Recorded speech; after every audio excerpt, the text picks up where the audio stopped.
भूत कृष्ण भूत भूत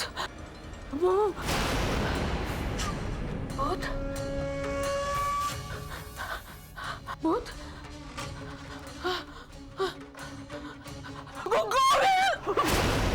आई मैं कृष्णा। हाँ आई देख देख कृष्णा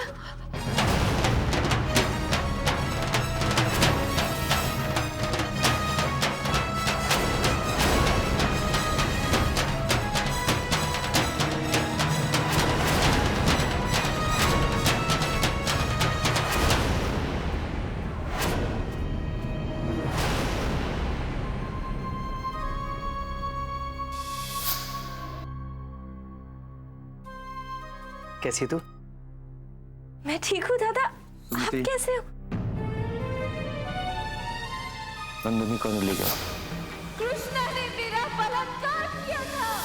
मेरे पति ने जो कुछ भी किया वो इसलिए किया क्योंकि उन्हें पता चल गया था कि उन्होंने मेरे साथ रेप किया था।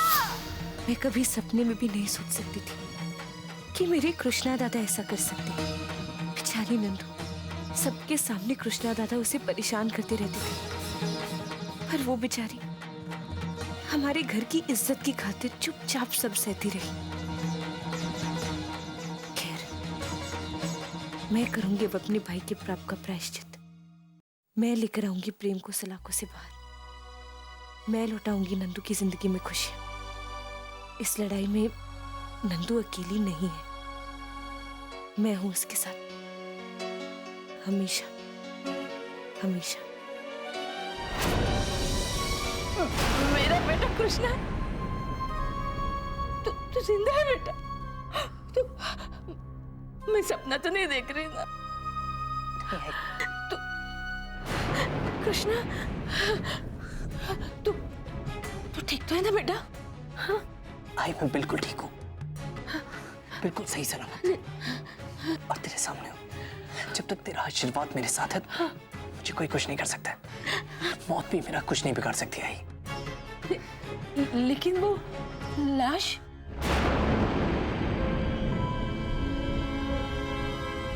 भाई पता नहीं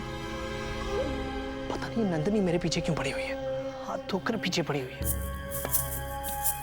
उसी ने मुझे फोन कर उस दिन मिल पे बुलाया था।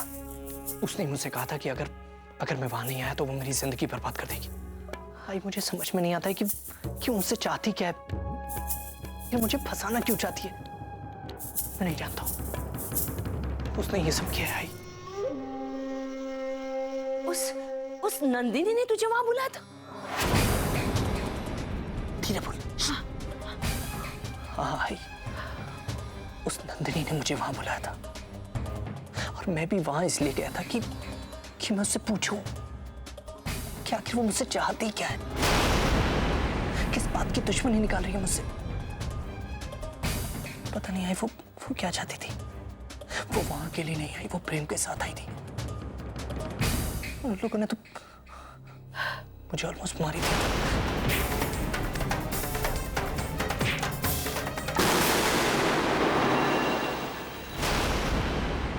भगवान का लाख लाख शुक्र है कि तू सही सलामत है।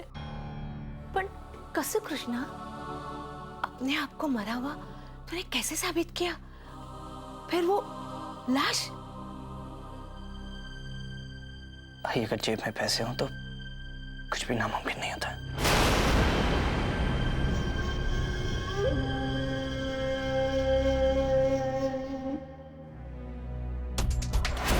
डॉक्टर, रुक जाओ, कहाँ जा रहे हो?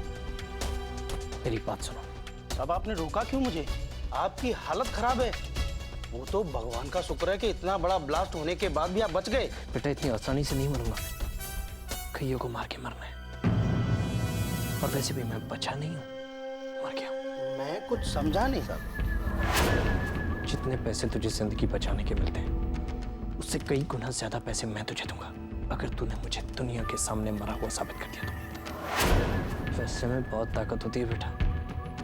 इतने पैसे तूने जिंदगी में देखे भी नहीं होंगे और ना कभी देख पाएगा।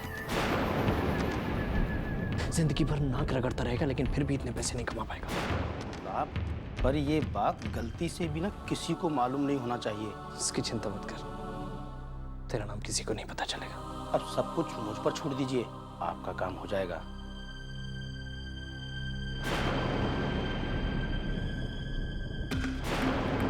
कैसे क्या करना है ये सब मैंने उस वार्ड बॉय को समझा दिया था। मैंने मरने का नाटक किया और वो वार्ड बॉय कामयाब रहा मुझे मरा हुआ साबित करने में। मुझे मॉर्ग ले जाने के लिए जब तक स्ट्रेचर आता तब तक मैंने अपनी जगह उस लाश को लिटा दिया था।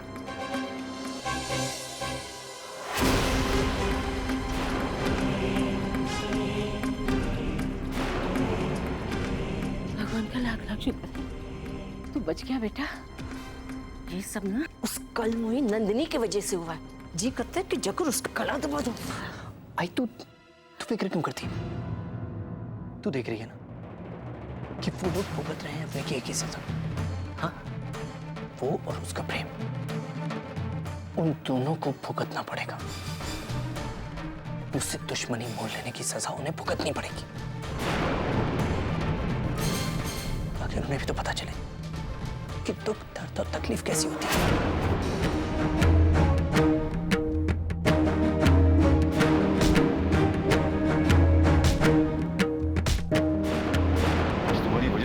जेल में पड़ा है और तुम्हारे इशारों पर नाचता रहा ना, तो पता नहीं जेल से बाहर निकलेगा भी या नहीं। बर्बाद कर दिया तुमने प्रेम की जिंदगी।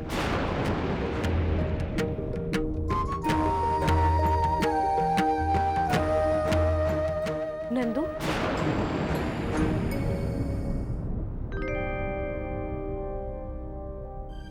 क्या हुआ नंदू? तू अभी तक सोई क्यों नहीं? नहीं सुमी, नींद नहीं आ रही। मन में बहुत घबराहट हो रही है। जाने आगे क्या होगा।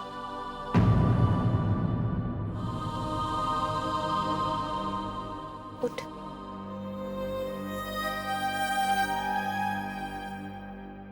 देख नंदू, मैं तेरी मन की हालत अच्छे से समझ सकती हूँ, पर जब तक मैं हूं तुझे चिंता करने की कोई जरूरत नहीं।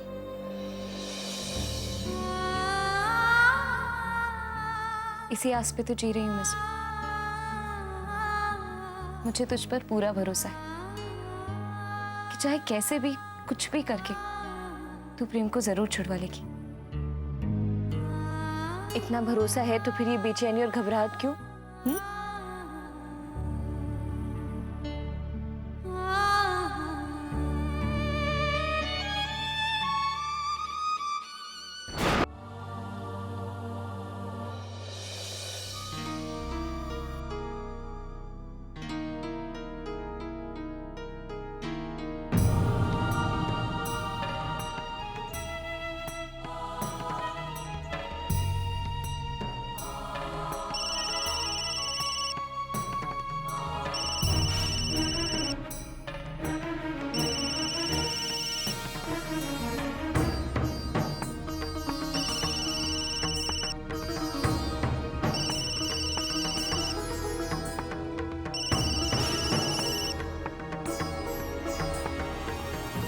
Hello. Hello hello Mayank. Mayank, मैं तुमसे मिलना चाहती हूँ। मुझे तुम्हें बहुत ज़रूरी बात बतानी है। वो दीदी की तबीयत खराब है और पापा भी घर पर नहीं है ना, तो मैं उन्हें अकेला छोड़कर नहीं आ सकता। मयंक, मैं जानती हूँ तुम मुझे टालने की कोशिश कर रहे हो, पर एक बार मुझसे मिल लो मयंक, प्लीज एक बार मेरी खातिर, प्लीज मयंक, इतना तो हक है ना मेरा तुम पर। लेकिन द्राप्ती, मयंक प्लीज, मैं तुम्हें एक बार मिलना चाहती हूँ। एकदम से इतना भी पराया मत करो मुझे मयंक। मयंक प्लीज, एक बार तुम्हें मुझसे मिलना ही पड़ेगा। ठीक है।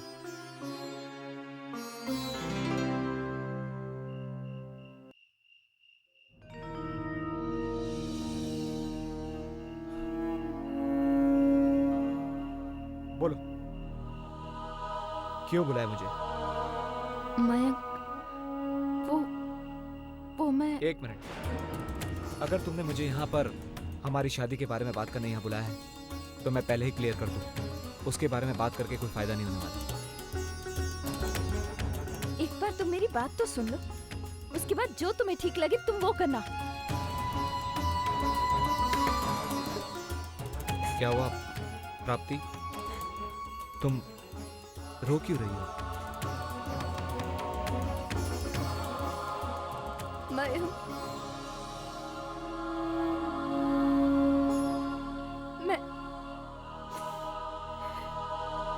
मैं माँ बनने वाली हूँ।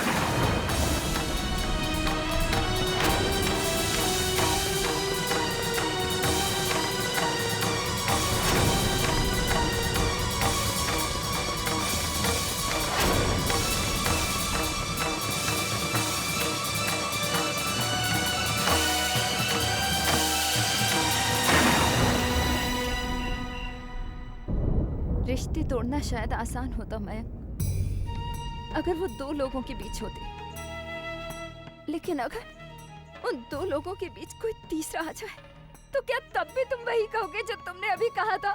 ये गलत है, कोई नहीं समझ पाएगा। मैं ये ठीक नहीं है। मुझे इस बात से कोई फर्क नहीं पड़ता कि कोई हमें समझे या ना समझे, लेकिन मुझे इस बात से फर्क पड़ता है कि तुम मुझे समझो,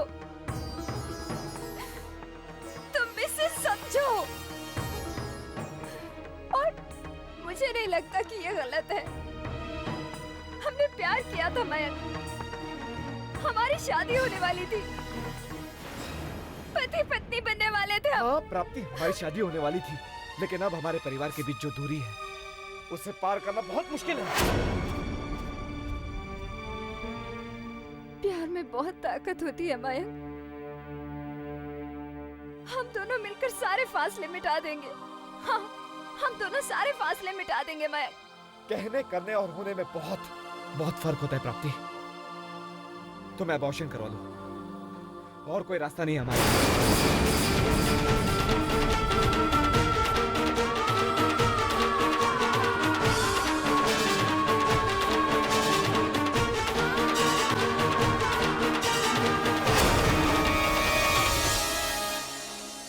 लेकिन इस वक्त मुझे तेरी मदद की जरूरत है।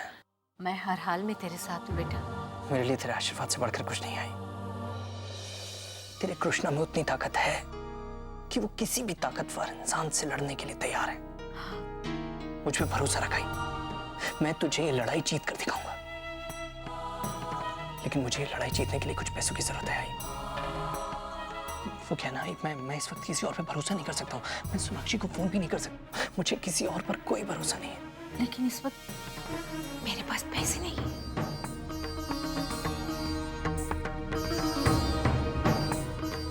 कुछ कहने दोगे? हाँ है, सुमति की शादी के लिए रखे हैं, लेकिन आई तो उसकी चिंता मत कर। सुमति मेरी भी छोटी बहन है। मैं सारी चीजें वापस ले आऊंगा, किसी को कुछ पता नहीं चलेगा। तू जिस बहन के लिए इतना सोच रहा है ना, वो तेरे दुश्मनों के बहकाव में आकर तेरे खिलाफ एक केस लड़ रही है। न जाने उसे कब अकल आएगी। ठीक है, मैं देखती हूँ, मैं देखती हूँ।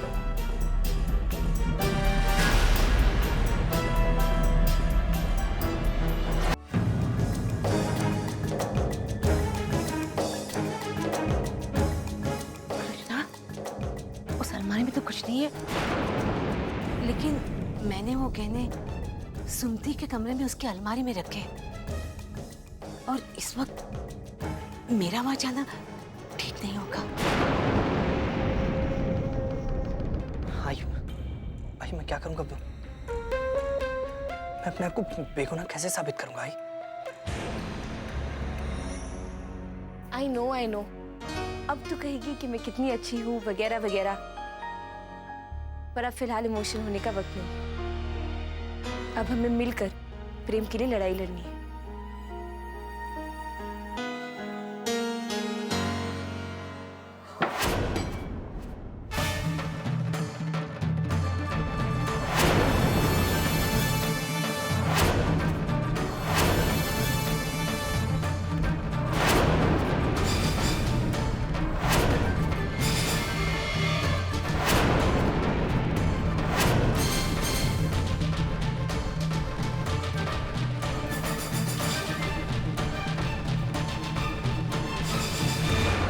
कैसी आवाज थी? रुक रुक, तू बैठ, मैं देख के आती हूँ।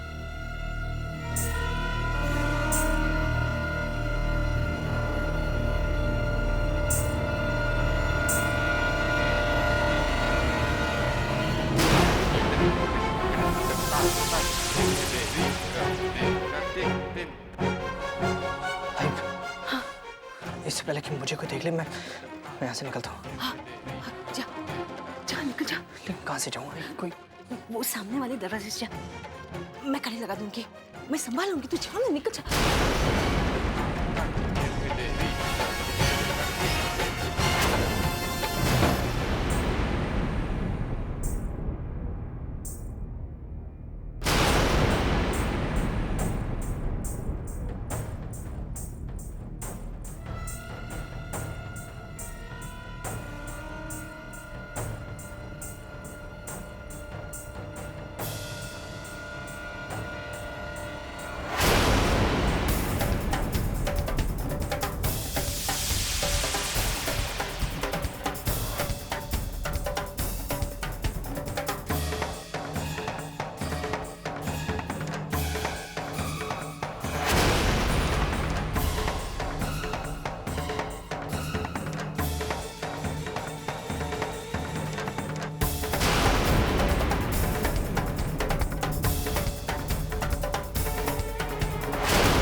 यहाँ कौन आएगा? हाँ, वो बिल्ली आई थी ना, वो गिरा के चली गई, उसी को तो मैं करके बाहर निकाल रही थी, इसीलिए ये दरवाजा खोला मैंने। आई रुक जा, रुक।